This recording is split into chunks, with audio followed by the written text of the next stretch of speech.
তোমার সামনে তোমার ভাই আর ভাইয়ের বউ আমাদের অপমান করতেছে আর তুমি বসে বসে চুপচাপ শুনতেছো? শোনা ছাড়া কি আছে? সত্যি তো বলছে, তোমার বাবা বিয়ের সময় একটা গ্যাস দিতে পারিনি।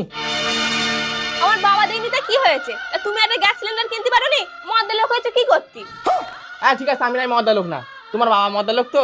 তোমার বাবা যদি মদ্দা লোক হয় তাহলে তোমার বিয়ের সময় একটা গ্যাস সিলিন্ডার দিতে পারতো তো। ও, এখন যত দোষ আমার বাবার হয়ে গেল, আর তোমার ভাই আর ভাইয়ের বউ যাতে কিছু বলে তখন কিছু না? আমার বাবা কত কষ্ট করে আমার 18 বছর অবধি মানুষ করেছে, আর তোমার 2 বছর সামনে থেকেই হয়ে গেল। তাহলে এবার ভেবে দেখো কে মদ্দা লোক আর কে মদ্দা লোক না।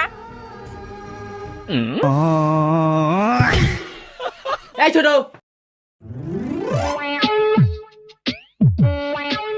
এই তোর বোন নে তোর গ্যাস নে, তুই এক সাইড হয়ে যা। আমিও দেখতেছি তোদের গ্যাস কতদিন চলে। আর আমার বোর জন্য আমি এমন একটা জিনিস বানিয়ে দেবো সারা বছর চলবে, জীবনে শেষ হবে না।